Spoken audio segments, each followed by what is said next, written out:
सभी साथियों को प्यार भरा नमस्कार। आप सभी का हमारे YouTube चैनल इडू ज्ञान अकेडमी में बहुत बहुत स्वागत है। यदि आप अशासकीय माध्यमिक प्रधानाचार्य प्रधानाध्यापक की भर्ती की तैयारी कर रहे हैं तो ये चैनल बहुत ही उपयुक्त है, क्योंकि यहाँ पर आप लोगों को चैप्टर वाइज बहुत ही महत्वपूर्ण क्वेश्चंस का संकलन मिलेगा और PDF भी उपलब्ध कराई जाती है। आप हमारे टेलीग्राम चैनल को ज्वाइन करके PDF भी प्राप्त कर सकते हैं। चलिए, आज का टॉपिक है उत्तर प्रदेश माध्यमिक शिक्षा विभाग की विभागीय संरचना और ये लेसन है 27। तो उसके तहत यूनिट 3 के तहत इकाई 7 का ये चौथा क्लास है और उसका पहला क्वेश्चन देखिए। उत्तर प्रदेश में माध्यमिक शिक्षा निदेशालय के विभाजन का प्रमुख प्रशासनिक आधार क्या था? इंपॉर्टेंट क्वेश्चन है, ऐसे ही क्वेश्चंस देखने को मिलेंगे। पहला ऑप्शन है शिक्षा को केवल ग्रामीण एवं नगरीय क्षेत्रों में बांटना, प्राथमिक माध्यमिक एवं उच्च शिक्षा के प्रशासन को पृथक करना, और सी ऑप्शन है बेसिक शिक्षा को समाप्त करना, डी ऑप्शन है शिक्षा परिषदों को समाप्त करना। तो इसका राइट आंसर हो जाएगा बी। और इसका व्याख्या क्या लिखी है हमने? 1975 में शिक्षा निदेशालय के विभाजन के माध्यम से प्राथमिक माध्यमिक एवं उच्च शिक्षा के प्रशासन को अलग किया गया था। अब देखिए, यहाँ पे ये स्पष्टीकरण या व्याख्या इसलिए लिख दिया ताकि क्वेश्चन को आप देखें और उसका आंसर में किसी तरीके का कोई कंफ्यूजन ना रहे। तो इस बार नया थोड़ा सोच करके और ये व्याख्या भी हमने यहाँ पे लिख दिया है। तो 1900 ये उत्तर प्रदेश में माध्यमिक शिक्षा निदेशालय का विभाजन का प्रमुख प्रशासनिक आधार क्या था? तो इसका राइट आंसर हो जाएगा बी। और यहाँ पे आप व्याख्या भी देख सकते हैं, जैसा कि पढ़ भी चुके हैं। क्वेश्चन नंबर 2 पर आते हैं। निम्न में से कौन सा माध्यमिक शिक्षा के प्रशासनिक ढांचे का सही क्रम है? शासन और फिर DIOS, संयुक्त शिक्षा निदेशक, निदेशक। इस तरीके के क्वेश्चंस थोड़ा छांटने में दिक्कत होती है, तो ये बहुत ही जरूरी होता है देखना। अगला बी ऑप्शन है शासन, फिर शिक्षा निदेशक माध्यमिक, फिर मंडलीय शिक्षा निदेशक और फिर जिला विद्यालय निरीक्षक होता है। इसको आपको क्रमबद्ध करना था कि सबसे बड़ा शासन है, इसके बाद प्रशासन के अंतर्गत शिक्षा निदेशक आता है और फिर मंडलीय संयुक्त शिक्षा निदेशक आता है और इसके बाद जिला विद्यालय निरीक्षक होता है। तो बी ऑप्शन इसका भी कंफर्म हो जाएगा। उत्तर भी हमने यहाँ पे बी दे दिया है। क्वेश्चन नंबर 3 है, निम्न में से किसे माध्यमिक शिक्षा के मंडलीय स्तर की संरचना से संबंधित माना जाता है? खंड शिक्षा अधिकारी, मंडलीय संयुक्त शिक्षा निदेशक, जिला बेसिक शिक्षा अधिकारी या प्राचार्य डायट। तो इसका राइट आंसर हो जाएगा बी, मंडलीय संयुक्त शिक्षा निदेशक। ये माध्यमिक शिक्षा के मंडलीय स्तर की संरचना से संबंधित सबसे बड़ा अधिकारी होता है। बी आंसर राइट हो जाएगा। क्वेश्चन नंबर 4 पर आते हैं। निम्न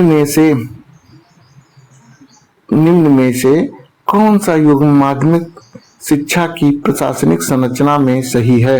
मंडल संयुक्त शिक्षा निदेशक, ग्राम संयुक्त शिक्षा निदेशक, ब्लॉक DIOS, जिला खंड शिक्षा अधिकारी। तो इसका ए ऑप्शन सही है। मंडल पर संयुक्त शिक्षा निदेशक होता है, जिले पर आपका DIOS होता है और ब्लॉक में खंड शिक्षा अधिकारी होता है। ग्राम में प्रधानाचार्य जो भी विद्यालय के होते हैं वो सबसे बड़े अधिकारी होते हैं विद्यालय स्तर के। अब आते हैं, तो इसका राइट आंसर ए हो जाएगा। क्वेश्चन नंबर 5 देखते हैं। किसी जिले में माध्यमिक शिक्षा से संबंधित प्रशासनिक निरीक्षण व्यवस्था के संदर्भ में निम्न में से कौन सा पद विशेष रूप से महत्वपूर्ण है? किसी जिले में माध्यमिक शिक्षा से संबंधित प्रशासनिक निरीक्षण व्यवस्था के संदर्भ में निम्न में से कौन सा पद विशेष रूप से महत्वपूर्ण है? तो आप लोग समझ गए होंगे कि जिला विद्यालय निरीक्षक होता है। ए ऑप्शन इसका राइट हो जाएगा। बाकी खंड शिक्षा अधिकारी ये प्राथमिक स्तर का होता है, ग्राम शिक्षा अधिकारी प्राथमिक स्तर का होता है, प्राचार्य डाइट ये टीचर्स को ट्रेंड करते हैं। तो यहाँ पे ए ऑप्शन राइट है, बाकी सारे ऑप्शन क्या हैं, गलत हैं। क्वेश्चन नंबर 6 पर आते हैं। निम्न में से कौन सा पद माध्यमिक शिक्षा विभाग के मंडलीय स्तर से संबंधित नहीं है? मंडलीय स्तर से संबंधित नहीं है तो मंडलीय शिक्षा संयुक्त शिक्षा निदेशक, मंडलीय उप शिक्षा निदेशक, जिला विद्यालय निरीक्षक, उपयुक्त में से सभी। तो सी आंसर जो है यह मंडलीय स्तर से संबंधित नहीं है, अर्थात जिला विद्यालय निरीक्षक ये जिले का अधिकारी होता है, ना कि मंडल का होता है। तो सी ऑप्शन राइट है। क्वेश्चन नंबर 7 पर आते हैं। निम्न कथनों पर विचार कीजिए। माध्यमिक शिक्षा के प्रशासन में मंडलीय स्तर की भूमिका है। जिला स्तर पर विद्यालय निरीक्षण की व्यवस्था है। माध्यमिक शिक्षा परिषद और जिला शिक्षा निदेशालय एक ही संस्था है। अब सही कोड चुनना है इसमें, केवल फर्स्ट, केवल सेकंड, 1 और 2, 1, 2 और 3। तो इसका राइट आंसर हो जाएगा सी, 1 और 3। देखिए माध्यमिक शिक्षा के प्रशासन में मंडलीय स्तर की भूमिका है, सही ऑप्शन है ये वाला। और फिर जिला स्तर पर विद्यालय निरीक्षण की व्यवस्था है। माध्यमिक शिक्षा परिषद और शिक्षा निदेशालय एक ही संस्था, यह गलत है। ये दोनों 1 और 2 ऑप्शन सही हैं, यहाँ पे सी ऑप्शन करेक्ट है। नेक्स्ट क्वेश्चन पर पहुंचते हैं और स्पष्टीकरण में भी हमने लिख दिया है। शिक्षा निदेशालय और माध्यमिक शिक्षा परिषद अलग अलग संस्थागत भूमिकाएं रखते हैं। यूपीएमएसपी की आधिकारिक वेबसाइट पर शिक्षा निदेशक एवं सभापति माध्यमिक शिक्षा परिषद का उल्लेख अलग से मिलता है। निदेशक माध्यमिक और सभापति माध्यमिक शिक्षा परिषद का उल्लेख अलग से मिलता है। तो यहाँ पे सी ऑप्शन क्या हो जाएगा, करेक्ट हो जाएगा। अगला क्वेश्चन देखते हैं, क्वेश्चन नंबर 8। निम्न में से कौन सा क्रम प्रशासनिक दृष्टि से सबसे महत्वपूर्ण है? प्रशासनिक दृष्टि से सबसे महत्वपूर्ण कौन सा प्रशासनिक क्रम है? तो राज्य, मंडल, जिला, विद्यालय, ये ऑप्शन सही है। बाकी जिला राज्य ये उल्टा हो जाएगा, विद्यालय ये भी गलत है, मंडल विद्यालय और ये भी मंडल के बाद तुरंत विद्यालय नहीं आएगा। तो ये ऑप्शन क्या हो जाएगा, करेक्ट। सबसे पहले राज्य आएगा, क्या आएगा, राज्य, इसके बाद मंडल आता है और मंडल के बाद ही जिला निर्धारण होता है और फिर जिले में विद्यालय होते हैं। तो ये यहाँ पे ए ऑप्शन करेक्ट हो जाएगा। क्वेश्चन नंबर 9 पर पहुंचते हैं। बेसिक शिक्षा व्यवस्था में विद्यालयी प्रशासन के निचले प्रशासनिक स्तर से संबंधित अधिकारी कौन है? विद्यालयी प्रशासन के निचले प्रशासनिक स्तर, बेसिक शिक्षा की बात हो रही है तो मंडलीय संयुक्त शिक्षा निदेशक गलत है। खंड शिक्षा अधिकारी सबसे सही आंसर है। खंड शिक्षा अधिकारी ये प्रत्येक ब्लॉक पर नियुक्त होता है और ये सभी विद्यालयों का निरीक्षण करता रहता है समय समय पर। तो यहाँ पे बी ऑप्शन राइट हो जाएगा। क्वेश्चन नंबर 10 पर आते हैं। निम्न में से कौन सा पद बेसिक शिक्षा के ब्लॉक स्तरीय प्रशासन से सर्वाधिक सीधे जुड़ा है? बीईओ, ये ऑप्शन सही है। ब्लॉक एजुकेशन ऑफिसर क्या होता है? ब्लॉक एजुकेशन ऑफिसर ब्लॉक में जो शिक्षा व्यवस्था को सही सुदृढ़ीकरण करता है अर्थात व्यवस्थित करता है तो उसको बीईओ कहते हैं या खंड शिक्षा अधिकारी के नाम से जाना जाता है। अब आते हैं क्वेश्चन नंबर 11 पर।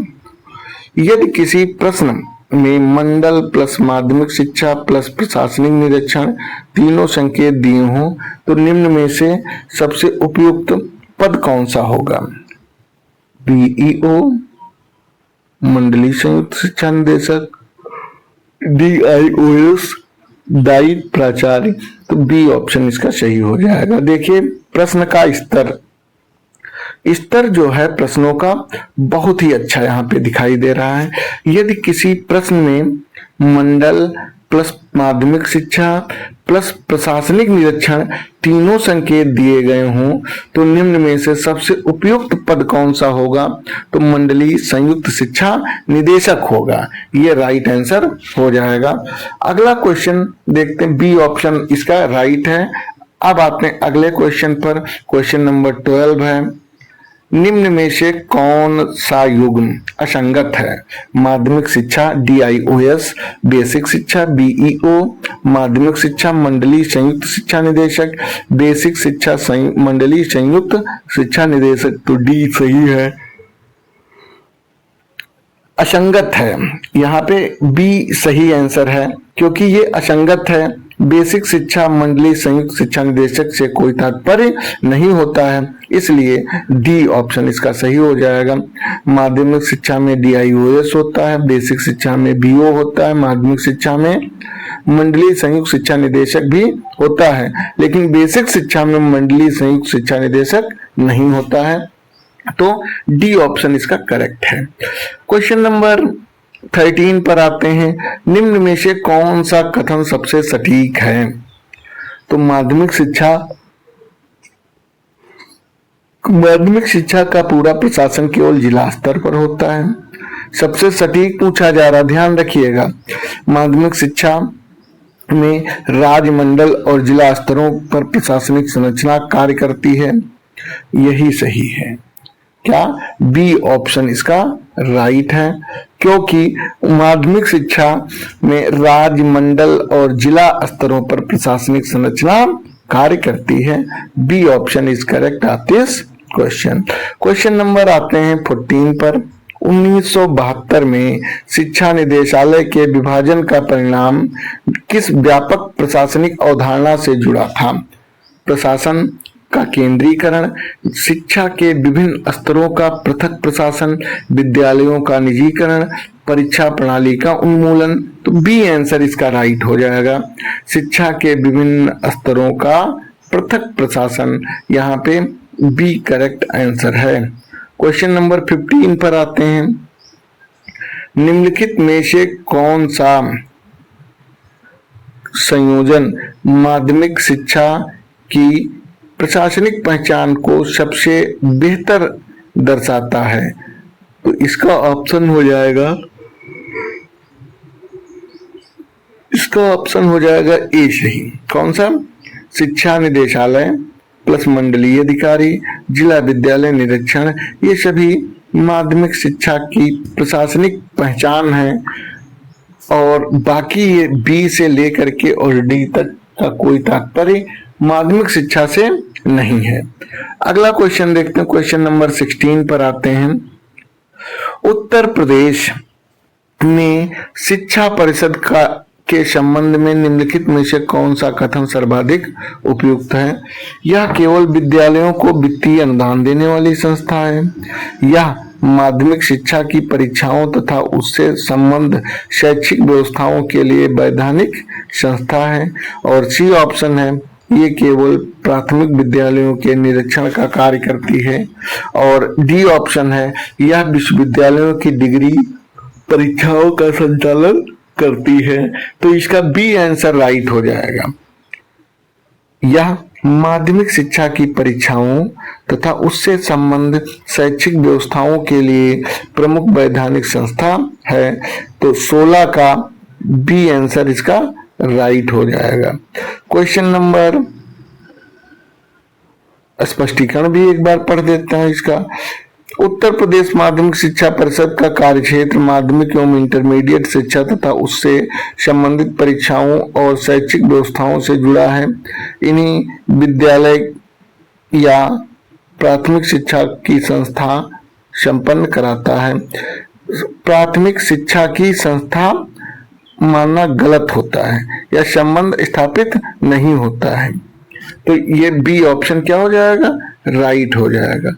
क्वेश्चन नंबर 17 पर आते हैं, निम्न में से किस विकल्प में माध्यमिक शिक्षा परिषद और माध्यमिक शिक्षा निदेशालय के बीच अंतर सबसे सही ढंग से व्यक्त किया गया है?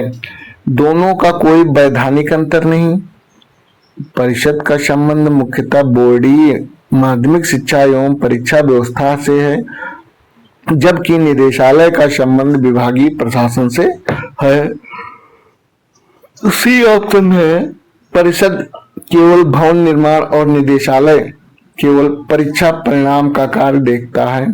और डी ऑप्शन है, निदेशालय विश्वविद्यालयों को नियंत्रित करता है तथा परिषद प्राथमिक विद्यालयों को।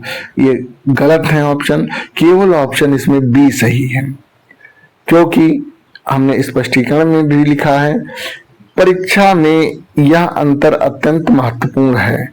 परिषद को बोर्डी वैधानिक माध्यमिक शिक्षा व्यवस्था के संदर्भ को समझना चाहिए, जबकि निदेशालय का विभागीय प्रशासन एवं संचालन की व्यवस्था का एक अंग है। जबकि निदेशालय विभागीय प्रशासन एवं संचालन की व्यवस्था का एक अंग है। तो यहाँ पे बी ऑप्शन राइट हो जाएगा। क्वेश्चन नंबर 3 पर आते हैं।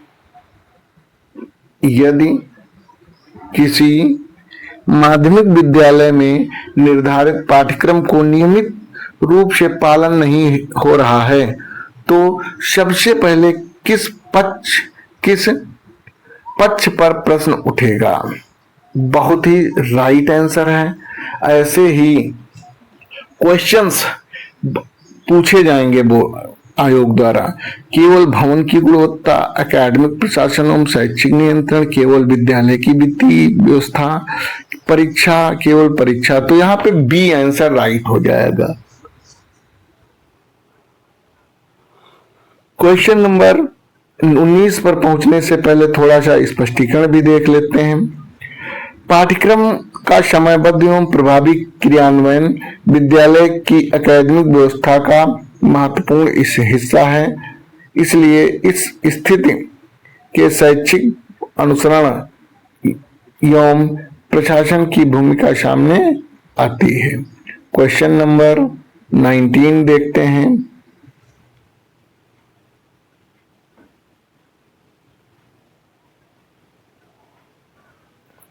अब आते हैं प्रश्न नंबर 19 पर। निम्नलिखित में से कौन सा मान्यता की अवधारणा का सबसे सही रूप में व्यक्त करता है? तो ऑप्शन देख लेते हैं। और ऑप्शन है, किसी व्यक्ति द्वारा विद्यालय खोलने की मौखिक अनुमति, निर्धारण शैक्षिक एवं प्रशासनिक मानकों की पूर्ति के आधार पर सक्षम प्राधिकारी द्वारा प्रदान की गई स्वीकृति, विद्यालय में विद्यार्थियों की संख्या बढ़ जाना, विद्यालय का परीक्षा केंद्र बन जाना। तो इसका राइट आंसर हो जाएगा बी। कौन सा? विद्यालय शैक्षिक एवं प्रशासनिक मानकों की पूर्ति आधार पर सक्षम अधिकारी द्वारा प्रदान की गई स्वीकृति को मान्यता की अवधारणा कहा जाता है। क्वेश्चन नंबर 20 पर पहुंचने से पहले स्पष्टीकरण भी देख लेते हैं। मान्यता केवल विद्यालय खोल लेने की स्वतः प्राप्त नहीं होती। इसके लिए निर्धारित शैक्षिक, भौतिक, शिक्षक संबंधी एवं प्रशासनिक मानकों की पूर्ति आवश्यक होती है तथा सक्षम प्राधिकारी की स्वीकृति महत्वपूर्ण होती है। अब आते हैं क्वेश्चन नंबर 20 पर। 20 क्वेश्चन नंबर पर आते हैं। किसी विद्यालय के निरीक्षण का उद्देश्य निम्न में से कौन सा नहीं माना जाना चाहिए? शिक्षण अधिगम की स्थिति का आकलन है, विभागीय नियमों के अनुपालन की जांच, विद्यालय प्रशासन की कार्यप्रणाली का परीक्षण, केवल विद्यालय के भवन की सुंदरता के आधार पर उसकी शैक्षिक गुणवत्ता तय करना। तो इसका राइट आंसर हो जाएगा डी। विद्यालय, केवल विद्यालय के भवन की सुंदरता और आधार पर उसकी शैक्षिक गुणवत्ता तय करना, यह जो है उद्देश्य नहीं माना जाता है। स्पष्टीकरण में भी लिखा गया है, निरीक्षण बहुआयामी प्रक्रिया है। केवल भवन की सुंदरता से विद्यालय की शैक्षिक गुणवत्ता निर्धारित नहीं की जा सकती। शिक्षण, विद्यार्थी उपलब्धि, प्रशासन, अभिलेख, समाधान और नियमों का अनुपालन आदि भी महत्वपूर्ण होते हैं। तो इस तरीके से डी आंसर इसका राइट हो जाएगा। क्वेश्चन नंबर 21 पर आते हैं। परीक्षा व्यवस्था में गोपनीयता का सर्वाधिक महत्वपूर्ण उद्देश्य क्या है? विद्यार्थियों को परीक्षा से डराना, प्रश्न पत्र की निष्पक्षता और परीक्षा की विश्वसनीयता बनाए रखना, परीक्षा अवधि बढ़ाना, मूल्यांकनकर्ताओं की संख्या कम करना। तो बी आंसर इसका राइट हो जाएगा। प्रश्न पत्र की निष्पक्षता और परीक्षा की विश्वसनीयता बनाए रखना। स्पष्टीकरण भी हमने लिख दिया है कि प्रश्न पत्र निर्माण से लेकर उसके वितरण तक गोपनीयता परीक्षा की निष्पक्षता का आधार है। प्रश्न पत्र की गोपनीयता भंग होने पर परीक्षा को की विश्वसनीयता गंभीर रूप से प्रभावित होती है। अब आते हैं क्वेश्चन नंबर 22 पर, और 22 क्वेश्चन है, निम्नलिखित में से कौन सा कथन शैक्षिक निरीक्षण के संबंध में सर्वाधिक सटीक है? तो क्वेश्चन नंबर ऑप्शन 1 है, निरीक्षण का उद्देश्य केवल दोष ढूंढना है। निरीक्षण केवल विद्यार्थियों की उपस्थिति देखने तक सीमित है। निरीक्षण का उद्देश्य विद्यालय की शैक्षिक प्रशासनिक कार्यप्रणाली का मूल्यांकन का सुधार और सुनिश्चित करना है। तो सी ऑप्शन क्या हो जाएगा? इसका राइट हो जाएगा। स्पष्टीकरण भी देख लेते हैं। आधुनिक शैक्षिक निरीक्षण केवल दंडात्मक प्रक्रिया नहीं है, इसका उद्देश्य विद्यालय की वास्तविक स्थिति के मूल्यांकन करना है तथा जहां आवश्यक है उसे सुधारात्मक या उस विद्यालय को सुधारात्मक उपलब्धि प्रदान करना है। Question number 23,